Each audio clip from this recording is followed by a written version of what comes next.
தினமலர் நேயர்களுக்கு வணக்கம். உரைகள் நிகழ்ச்சிக்கு வரவேற்கிறோம். தமிழகத்தில் தொடர்ந்து பெண்களுக்கு நடந்து வரும் கொடுமைகளுக்கு எதிராக பல்வேறு அரசியல் கட்சி தலைவர்கள் தங்களுடைய கோபத்தையும் ஆதங்கத்தையும் வெளிப்படுத்திக் கொண்டிருக்கிறார்கள். அந்த வகையில் திரு கமலஹாசன் அவர்கள் எக்ஸ் வலைதளத்தில் தன்னுடைய ஆதங்கத்தையும் கோபத்தையும் வெளிப்படுத்தியிருக்கிறார். 32 ஆண்டுகளுக்கு முன்பு மகாநதியில் அவர் பேசிய வசனத்தை குறிப்பிட்டு பேசியிருக்கிற கமலஹாசன் அவர்கள் பெண்களை பாதுகாக்க தவறிய சமூகம், இழிவான சமூகம் என்கிற வார்த்தையை பயன்படுத்தி பேசியிருக்கிறார். ஆனால் அதில் இருக்கிற முரண்தான் நமக்கு இங்கு கேள்விக்குறியாக இருக்கிறது. அவர் சமூகத்தின் மீது குற்றம் சாட்டியிருக்கிற கமலஹாசன் அவர்கள் அதை காக்க தவறியது யார்? அந்த பொறுப்பு யாருக்கானது? எவரை நீட்டி இந்த கேள்வி என்கிற நிறைய கேள்விகளை முன்வைத்திருக்கிறது. அவர் நெத்திக்கண்ணை திறந்திருக்கிறார். யாரை நோக்கி? பொதுமக்களை நோக்கியா, அல்லது அரசை நோக்கி அதை திறந்தால் தன்னுடைய வாழ்வு அஸ்தமனமாகிவிடும் என்பதால் அது அங்கேயே நின்றிருக்கிறதா? ஏன் அடுத்த கட்ட வரிகள் ஒலிக்கவில்லை என்கிற கேள்வியை தான் உரைகள் நிகழ்ச்சி கேட்க இருக்கிறது.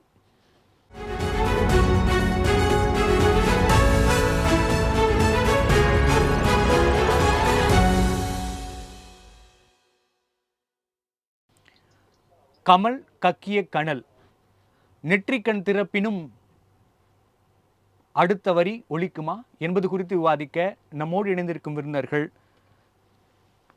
கார்த்திக் என் சுவாமி, அரசியல் விமர்சகர். வணக்கம் சார். வணக்கம் சார். மற்றும் திரு கரு ஜெயக்கண்ணன், அரசியல் விமர்சகர். வணக்கம் சார். வணக்கம் சார். சுவாமி சார், உங்ககிட்ட தான் ஆரம்பிக்கணும். இப்போ கமல் போட்டிருக்கிற அந்த எக்ஸ் வலைதள பதிவில் விளக்கமாக போட்டிருக்கார். அமைதியாக இருக்க முடியாது, நல்லவர்களின் அமைதி தான் மிகப்பெரிய சாபம் அப்படிங்கிற அளவுக்கு பேசியிருக்காரு. இவர் திறந்து பேசியிருக்கிறாரா? இதுவும் ஒருவித அமைதிதானா? இல்லை சார், நேயர்கள் அனைவருக்கும் வணக்கம். அதாவது இவர் சொல்லியிருக்கிற அந்த ஒரு கருத்தை பார்த்தோம்னா ஒரு பாதியோட நிறுத்தியிருக்காரு அப்படின்னு இப்ப நீங்களே சொல்றீங்க. ஒரு பாதி தான், மீதி வரல. அந்த மௌனத்தின் காரணம் இல்ல அது சார் சார் சார் அந்த அதை மௌனமாகவே நாம் புரிந்து கொள்ளலாமாங்கிறதா என் கேள்வியா இருக்கு. ஏன்னா அவரே குறிப்பிடுறாரு, நல்லவர்களின் மௌனம் தான் பெரிய இழுக்கு அப்படிங்கிறாரு. அப்ப இதை மௌனமா நம்ம மொழிபெயர்த்துக்கலாமா? அதாவது அவர் ஏன் அந்த இடத்துல மௌனமா விட்டாருன்னா, இப்போ ஏன் தனக்கு தொகுதியெல்லாம் ஒதுக்கல, கட்சிக்கு 2 சீட்டு கேட்டிருக்காங்க, 4 கேட்டிருக்காங்க, இன்னும் வரல. நீங்க இன்னமும் அதை எனக்கு கொடுக்கலன்னா நான் அடுத்த வரி பேச வேண்டியிருக்கோம், இல்லைன்னா நான் இதோட நிறுத்திடுவேன். ஏன்னா வழக்கமா அவர் பேசுறது யாருக்கும் புரியாது. அதனால நீங்க தொகுதி ஓகே எனக்கு கொடுத்துட்டீங்கன்னா நான் இதோட அப்படியே விட்டுருவேன், வழக்கம் போல புரியாம போயிடும். இல்லைன்னா அடுத்த வரி பேசுவேங்கிறதா அதனுடைய ஒரு சமிக்கையா பார்க்கணும். அதாவது இப்ப பேசியிருக்கிற கமல் 2 வயசு குழந்தை, 7 வயசு சிறுமி, 70 வயசு பாட்டிமா, 14 வயசு பருவமங்க, 17 வயசு சிறுமி எல்லாம் பாலியல் வன்கொடுமை ஆகும்போது பேசல. இதே போல தெய்வ செயல்னு ஒருத்தர் செய்யும் போது பேசல. அண்ணா யூனிவர்சிட்டிக்கு பேசல. அண்ணாமலை அண்ணா நகர் அந்த பாலியல் வன்முறை சம்பவம் சிறுமிக்கு நடந்தது. இது வரைக்கும் மாநில அரசு அந்த சிபிஐ விசாரணை கூடாதுன்னு கோர்ட்டுக்கு போய் நின்றுட்டு இருக்கு. இது வரைக்கும் கமல் அதை பத்தி வாய் திறக்கல. எந்த விஷயத்த பத்தியுமே அவர் வாய் திறக்கல. இப்ப பேசுறாருன்னா இதுதான் தொகுதிக்காக, தான் கேட்ட தொகுதி கிடைக்கணும், கிடைக்கலன்னா நான் எதிர்த்து பேசுவேங்கிறதான் அவருடைய இந்த பேச்சை நம்ம பாக்குறோம்.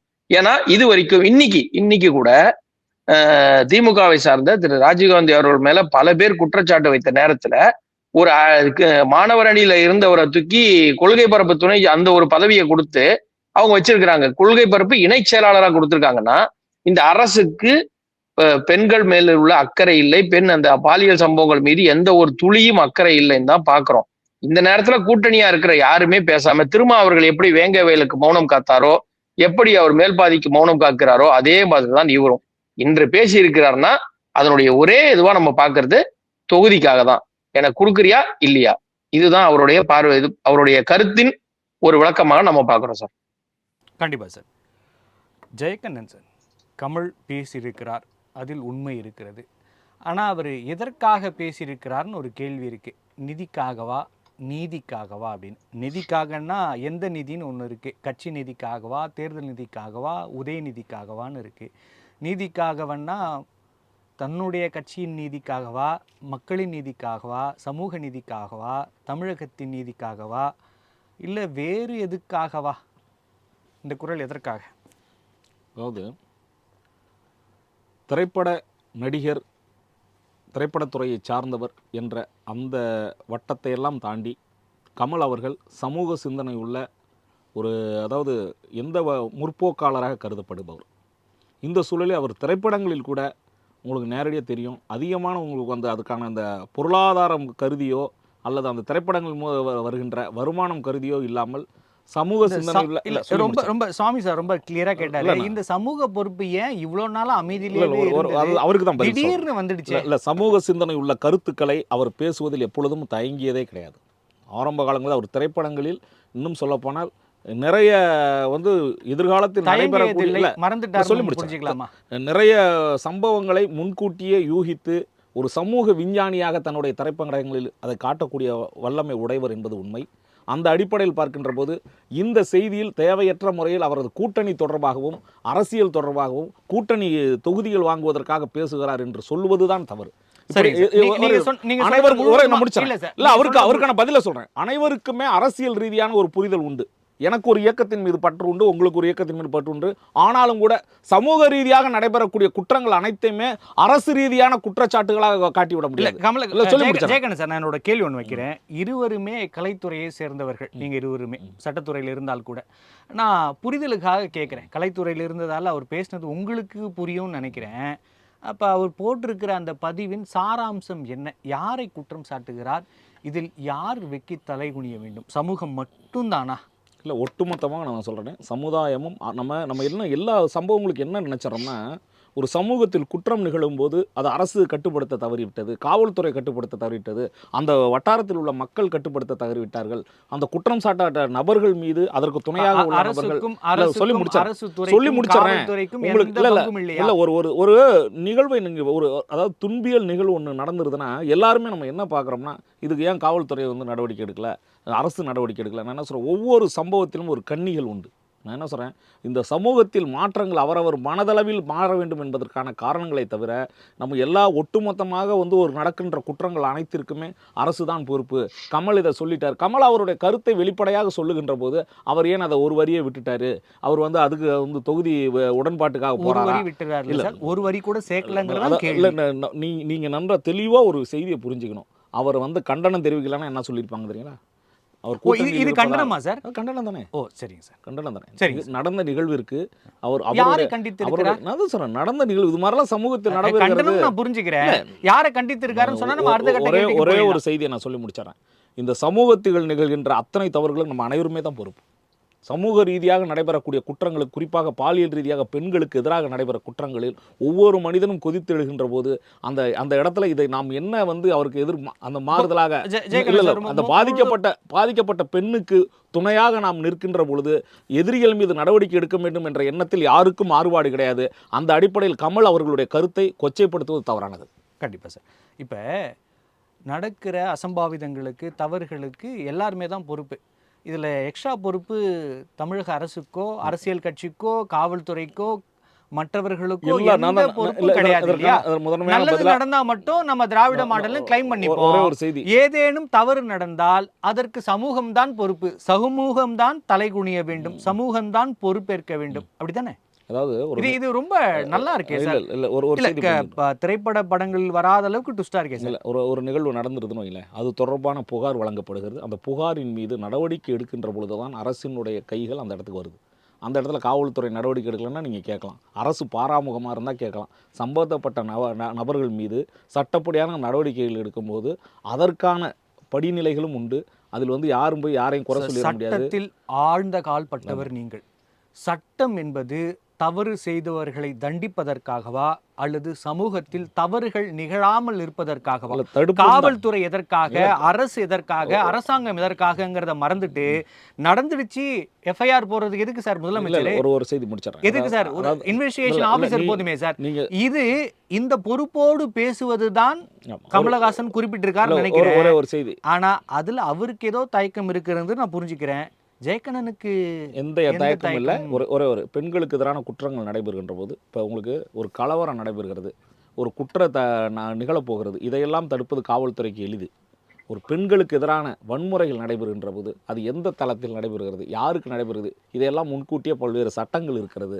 அதையும் தாண்டி நிகழ்கின்ற பொழுது அரசுமே காவல்துறையுமே அந்த இடத்தில் வந்து அடுத்த கட்ட நடவடிக்கைகளைத்தான் நம்ம செய்ய முடியுமே ஒழிய. ஜெயகண்ணன் சாருக்கு மாற்று கருத்து இருக்காதுன்னு நினைக்கிறேன். எங்கோ ஒன்று நடந்தால் புரிஞ்சுக்கலாம், தினந்தோறும் நடக்கிறது.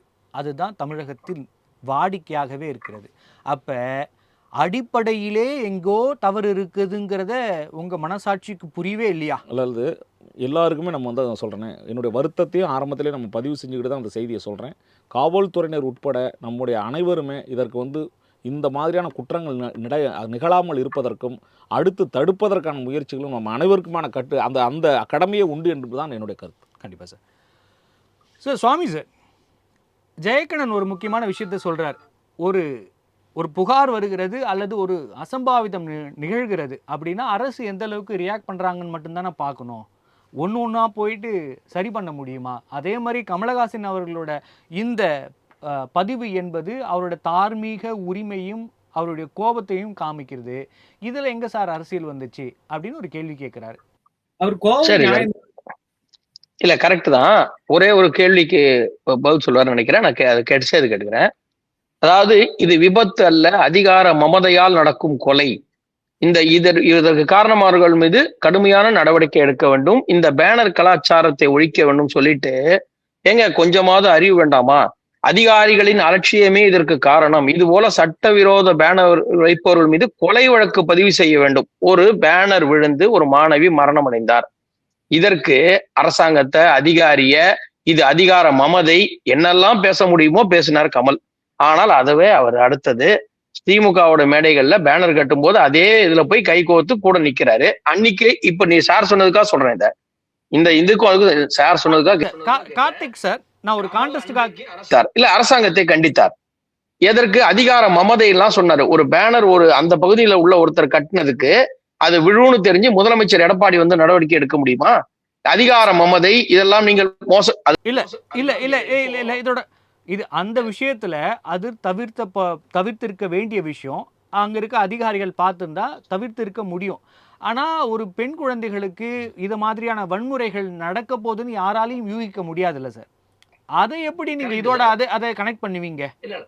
இல்ல கரெக்ட், நீங்க சொல்றது கரெக்ட். இது வந்து யாருமே இப்போ பஸ் ஸ்டாண்ட்ல ஒருத்தவங்க படுத்திருக்கிறாங்க, அவங்களை யாரோ ஒருத்தவங்க வந்து வெட்டுவாங்கிறதெல்லாம் காவல்துறையால் கணிக்க முடியாததுதான். ஒத்துக்கொள்கிறோம். அது காவல்துறை மீது யாருமே குற்றம் சொல்லவில்லை. ஆனால் ஒரு பாலியல் வன்முறை செய்து துண்டு துண்டா வெட்டி போட்டா நமக்கு ஒண்ணும் நடக்காதுன்னு ஒரு தைரியம் இந்த சமூகத்துல யார் கொடுத்தது? இந்த ஆட்சியில் 2 வருடமாய் ஒரு கூட்டணியில் இருக்கிறார், ஏன் வாயை திறக்கவில்லை? ஒரு ரீல்ஸ் போட்டு திருவள்ளுவர்ல ஒரு ட்ரெயின்ல ஒரு பசங்க வந்து கத்தி காட்டி ஒரு வடநாட்டு இளைஞரை வெட்டும் போது இந்த கமலஹாசன் வாய் மூடிக்கொண்டிருந்தார். இங்கே போதை கலாச்சாரம் தலைவிரித்து தொடங்கிய போதே வாய் மூடிக்கொண்டு இருந்தார். சரி, ஒரே ஒரு கேள்வி சேர்த்து வச்சுக்கிறேன். போக்சோ வழக்குகள் என்பது 2021 4500 இருந்தது, 2024 6969 பட்டியல் வரும்போது இவர் அந்த கூட்டணியில் போய் சேர்றாரு. எதுக்கு சேர்ந்தாரு? இவ்வளவு குற்றங்கள் இங்கே அதிகரித்து விட்ட நேரம் தெரிஞ்சு இவர் போனாரு. சரி, பெண்களுக்கு எதிரான குற்றம் 2021 2421, 2023 8943, கிட்டத்தட்ட 3 மடங்கு உயர்வு. இவர் அதை தெரிஞ்சுதானே இந்த கட்சியில போய் சேர்ந்தாரு, கூட்டணி சேர்ந்தாரு. ஏன் அன்னைக்கெல்லாம் கேள்வி கேட்கல? ஐயா இவ்வளவு குற்றங்கள் அதிகரித்துள்ளதே, ஏன் நீங்க பண்ணினீங்கன்னு கேட்கல.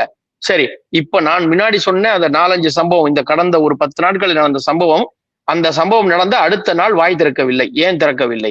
13 வயது மாணவி செங்கல்பட்டில் கூட்டு பலாத்காரம் செய்யப்பட்ட போது இவர் வாய் ஏன் திறக்கவில்லை? கோவையில ஏர்போர்ட்டுக்கு பின்னாடி அந்த பகுதியில மாணவி பாலியல் பலாத்காரம் செய்யப்பட்ட போது இவர் வாய் திறக்கவில்லை.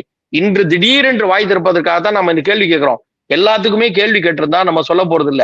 அருவாள் கலாச்சாரமும் கொலை கொடூரங்கள் இங்க நடக்கும் போது வாயை மூடிக்கிட்டு நின்றுட்டு இன்னைக்கு திடீர்னு தனக்கு அப்படியே அக்கறை வந்த மாதிரி இவர் கேட்கறதுனாலதான் நம்ம இவ்வளவு கேள்வி கேட்கிறோம். இன்னொன்னு சொல்றேன், ராணிப்பேட்டையில 30/12/2021 2 இளைஞர்கள் வந்து ஒரு சிறுமியை தூக்கிட்டு போய் பாலியல் வன்கொடுமை பண்ணாங்க. அன்னைக்கு இவர் எதிர்கட்சியில் தான் இருந்தார். அன்னைக்கு கூட இதை அவர் கேட்கல. வெறுமே அந்த 2021 எலெக்ஷனுக்கு முன்னாடி அந்த பேனர் விழுந்த சம்பவம் மட்டும் தான் அவர் குரல் கொடுத்தார். செந்தில் பாலாஜி எதிர்த்து பேசினார், அவர் கூட ஒன்னா கார்ல போறார். உதயநிதி திட்டினார், அவர் கூட ஒன்னா கார்ல போறார். ஸ்டாலினை திட்டினார், அவர் கூட போறார். இப்போ அவர் தனக்கான சந்தர்ப்பவாத அரசியல் மட்டும்தான் பண்ணிக்கிட்டு இருக்காரு. இன்னொன்னு தெய்வ செயல்னு ஒருத்தர். சார் இதெல்லாம் அங்கங்கே நடக்கக்கூடியது. ஒரு சம்பவம் யார் கண்டுபிடிப்பார்? சரி சார், கமல் கண்டனம் தெரிவிக்கிறதுக்கும் காவல்துறை வந்து கண்டுபிடிக்க என்ன சார் சம்பந்தம்? சம்பவம் நடந்து விட்டது, கமல் கண்டனம் தெரிவிக்கலாம், சரி சார். தெய்வ செயல்னு ஒரு திமுக பிரமுகர், அவரு கிட்டத்தட்ட 20 பெண்களை இந்த மாதிரி சீரழிச்சிருக்காரு, அதிகாரிகளும் அந்த பெரும் பொறுப்பாளர்களுக்கெல்லாம் இப்படி பெண்களை கொடுத்தாருன்னு ஒரு புகார் கொடுக்கும்போது அதற்கு கூட வாய் திறக்கவில்லையே. அப்ப எங்க போனாரு? இதெல்லாம் தெரியாம நடந்துருச்சு, அந்த தெய்வ செயல்ன்ற ஒரு ஆளு தெரிஞ்சே செஞ்சாரு, கமல் அவருக்கு ஒரு கண்டன அறிக்கை கூட தரலையே சார். சரி, மாயூரா ஜெயக்குமார் கொலையா இருக்கட்டும், ஆம்ஸ்டாங் கொலையா இருக்கட்டும், கமல் கண்டனம் தெரிவிச்சாரா? மேல்பாதியில் நடக்கிற சம்பவத்துக்கு இது வரைக்கும் கண்டனம் தெரிவிச்சிருக்காரா? கமல் எதுக்கு கண்டனம் தெரிவிச்சாரு? சரி, இத்தனை வருஷம் பிரச்சனையா இருக்கக்கூடிய சங்கரலிங்கபுரம் தீண்டாமைச்சவருக்கு பேசியிருக்காரா கமல்? சரி, வேணாம் சார், இவரு எந்தெந்த கேஸுக்கெல்லாம் கமல் பேசினார்னு மட்டும் சொல்லுங்களேன். அந்த ஒரே ஒரு பேனர் சம்பவத்தை தவிர குற்றத்திற்கு ஏதற்கான, இப்ப ஆகாஷ் ஒரு பையன் இறந்து போனார், முன்னாடி அஜித்குமார் கொலைக்கு கண்டனம் தெரிவித்தாரா? அது திட்டமிட்டு சார் சொன்னாரு, டக்குன்னு தெரியாது, கண்டுபிடிக்க முடியாதுன்னாரு. திட்டம் போட்டு 6 பேர் கூட்டிட்டு போய் அடிச்சு கொன்ன ஒரு பையன் அஜித்குமார். அதற்கு கமல் கண்டனம் தெரிவிச்சிருக்கிறது தானே, ஏன் தெரிவிக்கல? இன்னைக்கு ஆகாஷ்னு ஒரு பையன் இறந்திருக்கானே, அவனுக்கு கண்டனம் தெரிவிக்கிறது, அந்த மரணத்துக்கு கண்டனம் தெரிவிக்கிறது தானே, தெரிய முடியாது இல்ல, தெரிவிக்கல உங்களால. அப்ப எதுக்கு சார் நீங்க இன்னைக்கு திடீர்னு ஒரே ஒரு சம்பவத்தை மட்டும் நடந்தா மாதிரி வேற யாரும் திட்டிடக்கூடாதுன்னு தான் திட்டுறாரு? இது என்ன கணக்கான அரசியல்? இவ்வளவு சம்பவங்கள் நான் பட்டியல் போட்டிருக்கேன், ஒரே ஒரு சம்பவத்திற்கு கமல் வருத்தம் ஒரு கண்டனம் தெரிவித்தார் என்று சொல்லுங்க சார். நீங்க இன்னொன்னு சொல்றேன், 10/5/2025 நடந்த தெய்வ செயலோட விஷயம் 21/5/2025 தேசிய மகளிர் ஆணையம் விசாரிச்சு இவரை கைது பண்ணலையேன்னு அவங்க அறிக்கை கொடுக்கிற வரைக்கும் அவர் கைது செய்யப்படவே இல்லை. இந்த ஆட்சியில் கூட்டணியில் இருக்கிற கமல் வாயே திறக்கவில்லை. அப்ப எதுக்கு பம்புனாரு? சரி சார், இவ்வளவு எல்லாம் வேணாம் சார், இவர் எடப்பாடி மட்டும் தான் குறி, ஸ்டாலின் கூட்டணி நல்ல தலைவர் இவரோட இருக்கட்டும். எடப்பாடி அவர்கள் ஆட்சி காலத்தில் அந்த தூத்துக்குடி சம்பவத்துல சுட்டு கொண்டாங்கன்னு சொல்லி அறிக்கை ஒண்ணு கொடுத்தாங்க, ஒரு கமிஷன் அமைச்சு அந்த கமிஷன் அறிக்கை கொடுத்துச்சு. அந்த கமிஷன்ல இருந்து குற்றம் சாட்டப்பட்டவர்களுக்கு இவர் பதவி உயர்வு கொடுத்தாரே, அப்போ அதுக்கு கூட என்னங்க பலி ஆயிடுச்சுன்னு நம்ம அப்பெல்லாம் பேசணும். நீங்க அதுக்கு கூட ஒரு ரெஸ்பான்சிபிலிட்டி எடுத்து அவங்கள பதவி இது பண்றீங்க, பதவி உயர்வு கொடுக்குறீங்களேனாவது கமல் கேட்டாரா? சரி, அது தெரிஞ்சே தானே திட்டமிட்டு செய்யப்பட்டது, அதற்கு கமல் கேள்வி கேட்டிருக்கலாம்ல. நீங்க சொன்ன மாதிரி மத்ததுக்கு தான் கேள்வி கேட்க முடியாது, இது கேள்வி கேட்டிருக்கலாம்ல. அது திட்டம் போட்டு செஞ்சதுதானே அரசு, இந்த அரசு ஏன் செஞ்சுச்சு? அப்ப அதற்கு கேள்வி கேட்கணுமா இல்லையா? 5 ஆண்டு ஆட்சிக்கு அரக்கோணமே சாட்சி. இன்னி வரைக்கும் நான் வாய் பேசலங்கிறதா திருப்பி நான் கேட்டிருக்கோம். இதை விட ஏன் குற்ற எண்ணிக்கை அதிகமா இருக்குன்னா, சட்டத்துறை அமைச்சர் சொல்றாரு, இப்போ குற்றம் எங்களுக்கு கம்ப்ளைண்ட் கொடுக்குறவங்க அதிகமாயிட்டாங்க, தைரியமாக எங்களிடம் கொடுக்கிறார்கள். அப்போ சம்பவம் நிறைய நடந்துகிட்டு இருக்குங்கிறது கண்ணால தெரியுது, அமைச்சரே ஒத்துக்கிறாரு. அதற்கு கூட கண்டனம் தெரிவிக்க முடியாமல் என்ன பண்றாரு சார்? தொடர்ந்து பேசலாம் சார். ஒரு பெரிய அட்டவணையை கொடுத்து கேள்வி கேட்டிருக்கிறார், இதற்கெல்லாம் என்ன பதில் சொல்லியிருக்கிறார், என்ன பதிவு போட்டிருக்கிறார்னு கமலஹாசனே சொல்லியிருக்காரு. நல்லவங்களோட மௌனத்தால் தான் இப்படி நாடு நாசமாக கொண்டிருக்கிறது, இப்படி அமைதியாக போண்டால் சாக்கடையாகத்தான் இருக்கும் அப்படின்றாரு. இப்போ இந்த மௌனத்தால் எதுவும் ஆகாதா, இல்லை துப்புணும் ஆளாளுக்கு துப்புறாங்கிறாங்க, யாரை துப்புறாங்க அப்படிங்கிற கேள்வி எல்லாமே இருக்கே சார். ரொம்ப தெளிவாக கேட்டிருக்காரு. இல்லை, சகோதரருடைய அந்த நீண்ட இது கமல் மீது குற்றச்சாட்டு சொல்ல வேண்டும் என்பதற்காகவே சொல்லப்படுகின்ற செய்தி. கமல் என்பது திரைத்துறையை சார்ந்தவர், அவர் மெயின் ஸ்ட்ரீம். பழைய கதை. இப்ப மக்கள் பிரதிநிதி, ஒரு கட்சியின் தலைவர், நான் சொல்லி முடிக்கிறேன். அதற்கு பிறகு நடந்த சம்பவங்கள் தான் அவர் குறிப்பிட்டது. அதாவது ஒரு அரசியலுக்கு வந்துட்ட பிறகும் நான் படம் சொல்லிட்டு இருக்க முடியாது. ஒரு நாளைக்கு 100 நிகழ்வுகள் சம்பவங்களாக பல துறைகள் சார்ந்து நடக்குது. எல்லாவற்றையும் நம்ம விவாதத்துக்கு எடுத்துக்கலாம். இன்னைக்கு இது முக்கியமான செய்தி என்கின்ற பொழுது இது விவாதத்திற்கு வருகிறது. அப்படித்தான் கமல் அவர்களுடைய அந்த விமர்சனத்தையும் அவரது அரசு மீது கொண்டு வருகின்ற கவனத்தையும் கொள்ள வேண்டும் இல்லையா? எடுத்ததற்கெல்லாம் கமல் பேச வேண்டும் என்று சொல்லுகின்ற செய்தியை ஆகப்பெரிய வன்முறையாக நான் நினைக்கிறேன். கமல் இதுக்கு சொல்லணும், கமல் இதுக்கு பதில் சொல்லணும், கமல் இதை பற்றியெல்லாம் பேசணும். கட்சி தலைவரின் இதுதான் நான் என்ன சொல்றேன், அரசியல் கட்சியை சேர்ந்தவர்கள் அனைத்து நிகழ்வுகளுக்கும் கண்டனம் தெரிவிக்க வேண்டும் என்று சொல்லுகின்ற செய்தியே தவறான. ரொம்ப சரி சார், அனைத்துக்கும் சொல்ல முடியாது, ஆனா எதுக்குமே சொல்ல மாட்டேங்கிறது எப்படி சரியா முடியும்? இல்ல, என்னை பொறுத்தவரை அவர் எந்த லிஸ்ட் வேணா கொடுத்துட்டு போட்டோம். கமலை பொறுத்தவரை இன்றைக்கு அல்ல, அவர் நடிப்புத்துறையை சார்ந்தவர் என்றாலும் கூட ஆரம்ப காலத்திலிருந்து அவர் பேசுகின்ற செய்தியை நீங்கள் கவனித்து பார்த்தீங்கன்னா, சமூகத்தில் ஏதேனும் பெரிய அளவில் நடக்கின்ற ஒவ்வொரு நிகழ்வுகளும் தாக்கம் குறித்து பேசியே வந்திருக்கிறார். வேங்கை வயல் பெரிய நிகழ்வு அல்ல, சொல்லி அஜித்குமார் பெரிய நிகழ்வு இல்ல, ஒரு அதாவது அண்ணா யூனிவர்சிட்டி, அதுக்கு தான் உங்களுக்கு சொல்றேன், மெயின் ஸ்ட்ரீம்ல நடக்கக்கூடிய அரசியல்வாதிகளுடைய கண்டிப்பையும் அரசியல்வாதிகளுடைய கண்டனத்தையும் நீங்கள் பொருட்படுத்துவதில்லை. கமல் ஒருவர் சொல்லிவிடுவதாலே அத்தனையும் சரி செய்து விடப்பட முடியாது. கமலை பொறுத்தவரை நான் சொல்லி முடிச்சேன், திரைப்படத்தை சார்ந்தவராக இருக்கிறார். அவர் திரைத்துறை சார்ந்து பல சாதனைகளை செய்திருக்கிறார். அத்தோடு மக்கள் நலம் பேசக்கூடிய நடிகராக இருக்கிறார். இன்னும் சொல்லப்போனால் மக்கள் நீதி மையம் என்ற கட்சியை ஆரம்பித்ததுக்கு பிறகு அவர் மற்ற அரசியல்வாதிகளை விட கமல் பேசி இருப்பது வெறும் ஒரு படத்தின் டயலாக்னு இதுதான் உள்நோக்கம். கடந்து போதா இன்றைக்கு திராவிட அவர் பேசும்போது அமைதியா கேட்டீங்க, நான் சொல்றது கேட்கணும்ல. அதாவது திராவிட முன்னேற்ற கழகத்தோடு கூட்டணி அமைத்து கடந்த நாடாளுமன்ற தேர்தலில் அவருக்கு இன்னும் சீட்டு எதுவும் வாங்கல. அவருக்கு உங்களுக்கு மேல் சபை எம்பியாக உறுப்பினராக தேர்ந்தெடுக்கப்பட்டிருக்கிறார். இந்த சட்டமன்ற தேர்தலில் இன்னும் கூட அவர் போட்டியிடல, அவருக்கான தொகுதியில் வரையறுக்கப்படவில்லை. இப்பொழுது அவருடைய பேச்சுக்கும் அவருடைய அந்த அதுக்கு அறிக்கைக்கு நீங்க தவறான ஒரு குற்றம் சாட்டுதல் என்பது அவரை முடக்கி போடுவதற்கான முயற்சியாக நான் கருதுகிறேன். கமல் எப்பொழுதுமே சமூகத்தின் வாழ் மிகவும் அக்கறை உடையவர். அவருடைய கருத்தை நான் அப்படிதான் எடுத்துக்கிறேன். அதுதான் ஏன் இவ்வளோ நாள் அந்த அக்கறையும் சமூகத்தின் மீது அன்பும் மக்கள் மீது அன்பும் எழுச்சியும் கோபமும் அட்லீஸ்ட் காரித்துப்புறமே வராமல் இல்ல. என்னை பொறுத்தவரை அவர் கொடுக்கக்கூடிய லிஸ்ட் தவறான வார்த்தையை ரொம்ப டென்சியா பயன்படுத்தி இருக்கிறார், சரியான இடத்தில் சரியான கோபத்தை. ஆனா அந்த வாக்கியங்கள் என்பது முழுமை பெறவில்லைங்கிறப்பதான் என்ன கேள்வி. ஒரே ஒரு அவர் கேட்ட அத்தனை கேள்விகளும் உங்களுக்கு ஒரே ஒரு பதில் சொல்றேன். புரட்சி தலைவி அம்மையார் அவர்கள் ஆட்சி காலத்தில், அப்பொழுது அவர் முதலமைச்சராக இல்லாவிட்டாலும் கூட, அன்றைக்கு ஓபிஎஸ் அவர்கள் முதலமைச்சராக இருக்கும்போது செம்பரம்பாக்கம் நீரை 2015 அந்த காலகட்டத்தில் தண்ணீரை திறந்து விட்டார்கள் என்ற அந்த செய்தி வந்தபொழுது பெரும் குற்றச்சாட்டுகளை அந்த ஆட்சி மீது செலுத்தியவர் இதே கமல்ஹாசன் என்பதும், அப்பொழுது ஜெயக்குமார் உட்பட அண்ணா திராவிட முன்னேற்ற கழகத்தைச் சேர்ந்த பலரும் கமல் அவர்களை விமர்சித்த காரணங்களையும் நாம் பார்த்திருக்கிறோம். அதாவது ஒரு கலைஞனாக, ஒரு நடிகனாக பல்வேறு நிகழ்வுகளில் அவர் கருத்துக்களை சொல்லிக்கொண்டே வந்திருக்கிறார். எனக்கு உரிய நேரம் இருந்தால் அவரை விட அதிகமான அந்த சம்பவங்களுக்கு கமல் தெரிவித்த கண்டனங்களை தெரிவிக்கும். இன்னும் சொல்ல அவர் இணையதள சொல்லி முடிச்சார். இல்ல, நீங்க ரொம்ப ஆசைப்பட்டு கேட்கறதால ஒரே ஒரு கேள்வி மட்டும் நான் குறுக்கில் வச்சிடுறேன். திமுக அரசாங்கம் அமைந்த பிறகு கமல் அவர்கள் அரசுக்கு எதிராக கேட்ட கேள்வி ஏதாவது ஒண்ணு? அதாவது ஒரு செய்தி முடிச்சிடணும். ஒரு ஆட்சி நடக்கின்ற பொழுது, குற்றங்கள் நடக்கின்றது, தவறுகள் நடக்கின்ற போது சுட்டி காட்டலாம். நல்ல நிகழ்வுகள் நடக்கும்போது அதை குற்றம் சாட்ட வேண்டிய அவசியம் இல்லை. அந்த அடிப்படையில் கமல் அவர்களுடைய பார்வையில் இது நல்லாட்சியாக இருப்பதால் தான் இந்த கட்சி அவர் அந்த திராவிட முன்னேற்ற கழகத்தோடு கூட்டணி அமைத்திருக்கிறார். வருகின்ற சட்டமன்ற தேர்தலில் போட்டியிடுகிறார். இப்பொழுது அவரை இந்த சம்பவத்தில் நீங்க சொல்லலாம் நாகரீக சமூகமாகவே கருத முடியாதுன்னு யார பக்கத்துல ஆந்திராக்காரங்களை சொல்லியிருக்காங்களா, இல்ல கேரளாவியா, கர்நாடகாவியா? பாதுகாப்பான அமைதியான, அதாவது நீங்களே தான் சொல்லுவீங்க, காங்கிரஸோ கம்யூனிஸ்டுகளோ விடுதலை சிறுத்தைகளோ கூட்டணியா இருக்கும்போது வேறு எந்த கருத்துரைகளும் சொல்வதில்லை. அவர்களுடைய எதிர்க்கட்சியாக அவர்களுடைய கருத்துக்களை சொல்வதே இல்லை. எதிர்க்கட்சிக்குரிய அந்த அது எதிர்வினையை ஆற்றுவதெல்லாம் நீங்களும் சொல்றீங்க.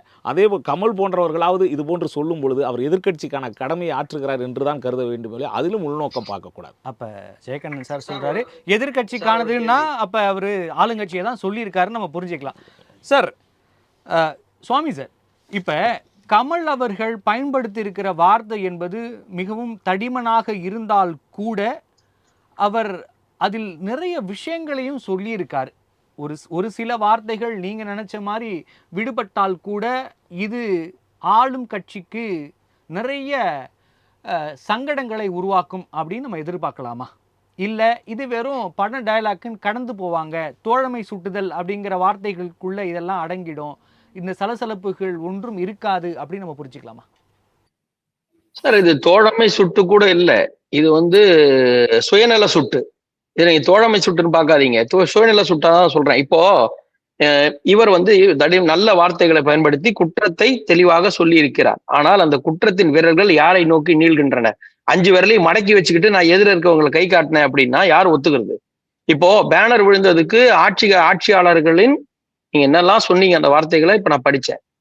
அதிகார மமதை. இப்ப இந்த ஆட்சியில கொலை நடந்தால் அது எதேச்சையாக நடப்பது, நாங்கள் என்ன செய்வது, கை காட்ட முடியாது, யாரையும் கை நீட்டி பேச முடியாது.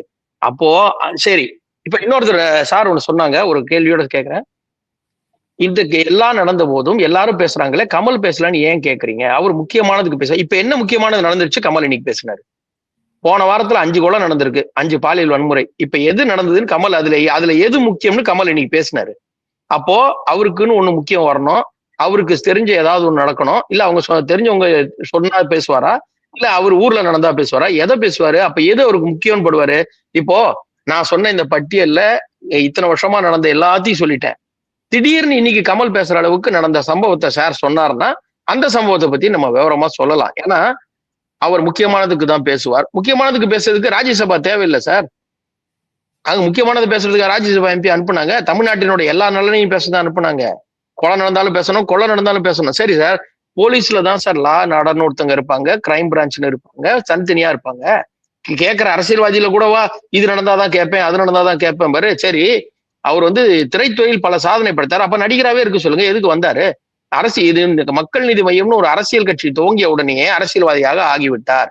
அரசியலில் வந்து விட்டார். அரசியலை பத்தி கேட்டா பேசுனா அவர் அரசியல்வாதி தான். நீங்களும் நானும் தீப்பெட்டி வாங்கினா கூட அதுல வரி கட்டுறோம், நம்மளாலதான் அரசு நடக்குதுன்னு பேசக்கூடிய அரசியல்வாதியா இருந்தா, அரசியல் தலைவரா இருந்தா, அரசியல்வாதியா இருந்தா எல்லா விஷயத்துக்கும் கருத்து தெரிவிக்கணுமா என்ன?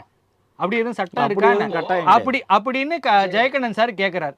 அப்படி எதுவும் வரையறையும் இல்லை. அப்படி எல்லா அரசியல்வாதிகளும் கேட்ட முடியாது சார். வரைமுறை எதுவுமே இல்லை சார், வரைமுறை எதுவுமே இல்லை. அப்ப ஒரு குழந்தை ஒரு வீட்டுல பின்னாடி போர்வெல் தோண்டி ஒரு குழந்தை அதுல விழுந்துருச்சு, காப்பாத்துறதுக்கு முயற்சி பண்ணாங்க, முடியல. அப்படிங்கும்பொழுது இவர் இருக்கக்கூடிய இன்றைக்கு நல்லாட்சி நாயகன் அப்படின்னு இவரு போய் பாராட்டக்கூடிய ஸ்டாலின், இவங்க எல்லாம் என்ன சொன்னாங்க? மௌனம் காத்தார். சுர்ஜித் அப்போ பேசினாரா? என்ன சொன்னாங்க? இவங்க கூட்டணியில இருக்க இப்ப தலைவர் என்ன சொன்னாரு? எடப்பாடி ராஜினாமா பண்ணோம். அவங்க வீட்டு குழியில, அவங்க தோண்டின குழியில அந்த குழந்தை விழுந்துருச்சு, காப்பாத்துறதுக்கு முயற்சி பண்ணி முடியாம போனதுக்கு முதல்ல ராஜினாமா பண்ணோன்னு இல்ல. அன்னைக்கு ஏன் முதல்வர் பேசணும் இதை பத்தி, ஏன் ராஜினாமா பண்ணணும்னு கமல்ஹாசன் கேட்க வேண்டியதானே சார்? அடிப்படை ஒண்ணு இருக்கு சார். ஆட்சியாளர்கள் இவர்கள், அதில் கூட்டணி இருப்பவர் இவர், எல்லாவற்றுக்கும் இவருக்கு பங்கு உண்டு. நல்லாட்சிக்கு மட்டும் பங்கு இல்லை. எது நல்லாட்சி? பிரகாஷ்ராஜ் கிட்ட சேகர் பாபு கேட்டாரு, முதல்வர் நல்லாட்சி செய்யறேன்னு சொல்லுங்க பிளீஸ் அப்படின்னு கெஞ்சினாரு. அதுதான் நல்லாட்சியா? எது சார் நல்லாட்சி? இப்ப இவர் சொன்ன சம்பவங்கள்லாம் சரியா போச்சா? நீட் வந்துருச்சா? இங்க மீத்தேனுக்கு தீர்வு வந்ததா? என்ன இவர் சொன்ன என்ன குற்றச்சாட்டெல்லாம் இப்ப சரி பண்ணாரு? நல்லாட்சின்றாங்க இவங்க. கமலஹாசன் எதற்கு பேசினாருன்னு கேட்டா, நீங்க அவர் திரைப்படத்தில் சாதனை படுத்தாருன்னு நான் கேட்கறது அரசியல்வாதி கமலை, நீங்கள் சொல்வது திரைப்பட நடிகர் கமலை. விக்ரம் படத்தை உதயநிதி தான் எல்லாவற்றுக்கும் காரணம்னு டார்ச்சர் தூக்கி போட்டு உடைச்சிட்டு, விக்ரம் படத்தை அவர் வெளியிட்ட உடனே லாபம் வந்துருச்சுன்னு உடனே கட்டி பிடிச்சிட்டு போய் நிக்கல. இதே செந்தில் பாலாஜி சரி நடிகராக இருந்த போது, மக்கள் நீதி மைய தலைவராக இருந்த போது செந்தில் பாலாஜியை குற்றம் சாட்டிய கமல், இன்னைக்கு செந்தில் பாலாஜி கூட ஒன்னா கார்ல போயிட்டு அவர் ஊழலற்றவர்னு பேசும்போது இது எந்த விதத்துல நியாயம்? இதுதான் சார் கமலுடைய இரட்டை வேடம். சகோதரருக்கு கமல் திராவிட முன்னேற்ற கழகத்தோட வைத்த கூட்டணி தான் அவருக்கு எரிச்சலா இருக்கே தவிர மற்றபடி சமூக ரீதியா கமல் பேசலங்கிறது அவருக்கு செய்தி இல்ல. அதுல இன்னொரு கேள்வி அவர் முக்கியமா கேட்டிருக்காரு. இலவசம் கொடுத்ததுக்கே ஏகப்பட்ட டிவி உடைஞ்சது, இப்ப இவ்வளவு அநியாயம் நடக்குது, எந்த டிவி லேப்டாப் என்னெல்லாம் உடையும் தெரியலையே, பயமா இருக்கே சார். அந்த பயம் திமுகவுக்கு எதுவும் இல்லை? அதாவது எந்த ஒரு கட்சியுமே அரசியல் ரீதியாக ஒரு இயக்கத்தை எதிர்த்து அரசியல் மாற்று அரசியல் பேசுகின்றவர்கள் காலப்போக்கில் கள நிலவரம் தெரிந்து ஒரு அரசியல் கட்சி நடத்தும் பொழுதுதான் அந்த மற்ற அரசியல் கட்சிகள் எந்த அளவிற்கு சிரமப்பட்டு கட்சிகளை நடத்துகிறார்கள், மக்களோடு பயணிக்கிறார்கள் என்பது தெரிய வரும். உங்களுக்கு நல்லா தெரியும், காங்கிரஸ் எதிர்த்து தான் திராவிட முன்னேற்ற கழகம் தொடங்கியது. ஆனாலும் கூட காலப்போக்கில் மக்கள் நலனுக்காக இரண்டு கட்சிகளும் இன்று நீண்ட காலமாக இணைந்து பயணிக்கின்றன. திராவிட முன்னேற்ற கழகத்தை எதிர்த்தும் மக்கள் நீதி மையம் தொடங்கப்பட்டாலும் அன்றைக்கு இருந்த சூழலில் அவருமே பல்வேறு விமர்சனங்களை வைத்தாலும் இன்றைக்கு திராவிட முன்னேற்ற கழகத்தின் அந்த நிலைப்பாடுகளையும் அந்த சமூக நீதி அளவிலும் ஒன்றாக பயணிக்க வேண்டிய சூழலிலும் கமல்ஹாசன் அவர்கள் இணைந்திருக்கிறார். திரைப்பட அவருடைய பணியை உதயநிதியும் திரைப்பட இருக்காரு. நம்ம நிகழ்ச்சியோட இறுதிக்கு வந்துட்டேன். அடுத்த வரி சொன்னால் தன்னுடைய அரசியல் வாழ்வுக்கு அஸ்தமனம் ஆகிவிடுங்கிறதால இந்த பயமா? அந்த மாதிரியான என்றைக்குமே கமல் அப்படி எல்லாம் எதிர்கால நலன் கருதியோ, இன்னும் சொல்ல போனால் திரைப்படங்களில் கூட அவர் சம்பாதித்த பல்வேறு பொருளாதார நலன்களை மீண்டும் திரைப்படங்களுக்கே பயன்படுத்தியவர். அவருக்கு அந்த அளவுக்கு அவசியமும் இல்லை. ஜெயக்கண்ணன் சார் ரொம்ப ஆரம்பத்திலிருந்தே ஒரு விஷயத்த ரொம்ப தெளிவா சொல்றாரு. திரைப்பட கலைஞர்னு சொல்றீங்களே தவிர அவரை கூட்டணி கட்சி தலைவராக கூட திமுக பார்க்கல அப்படிங்கறது. அதாவது நீ ஒரு செய்தி சொல்லணும். அதனாலதான் அவருடைய அறிவும் அவருடைய சமூகத்திற்கான அந்த பங்களிப்பும் ஆரம்பத்திலிருந்து நான் அரசியல்வாதி சொல்றேன். அவருடைய பயணங்கள் இப்பதானங்க நீங்க ஒரு குறுகிய காலம் தான் நாடாளுமன்ற உறுப்பினராக தேர்ந்தெடுக்கப்பட்டிருக்காரு, மேல் சபைக்கு போயிருக்காரு. அவர் பேசிய பேச்சு சமூக நீதி இருக்கு. இப்ப ஒருவேளை இந்த சம்பவம் வேறு மாநிலங்களில் நடந்து மத்திய அரசு அல்லது உங்கள் வார்த்தைகளில் ஒன்றிய அரசை கேட்டிருந்தா யார் யார் பேரெல்லாம் குறிப்பிட்டிருப்பார், எப்படியெல்லாம் பேசியிருப்பாருன்னு நமக்கு தெரியும்.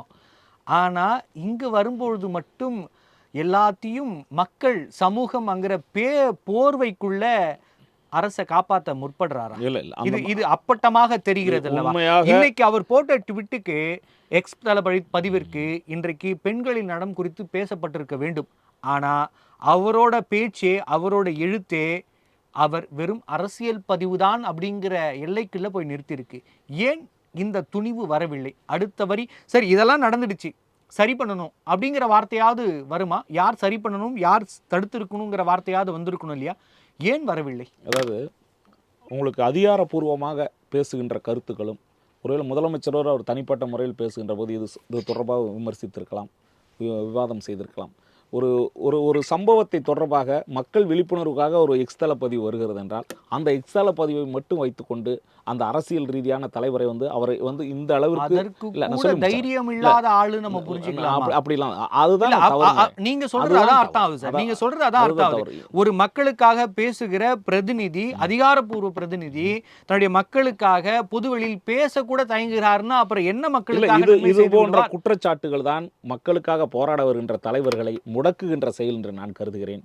அந்த அடிப்படையில் பார்க்கும்போது கமல் அவர்களுடைய செயல்பாடுகள் என்பது எப்பொழுதுமே மக்களுக்கான செயல்பாடுகளாக இருக்கிறது. அது எந்த துறை சார்ந்தாலும் அவருடைய இந்த எக்ஸ்தல பதிவை மட்டும் வைத்துக்கொண்டு செயல்பாடுகளும் குற்றச்சாட்டுகளும் அரசியல் மக்களை ரீதியாக நோக்கியே இருக்குது, நம்ம அவரை புரிஞ்சுக்கலாம். பார்க்க கூடாது. ஒரே ஒரு செய்தி, சமூகத்தின் மீது மிகவும் அக்கறை கொண்ட ஒரு கலைஞர் மட்டுமல்ல, ஒரு தலைவர் என்பதும் உண்மை என்பதுதான் உங்களுடைய செய்தியின் அடிப்படையில் சொல்றேன். நன்றி சார். நம்முடைய விவாதத்தில் பங்கு கொண்டு பல்வேறு கருத்துக்களை நம்மோடு பகிர்ந்து கொண்டமைக்கு நன்றி.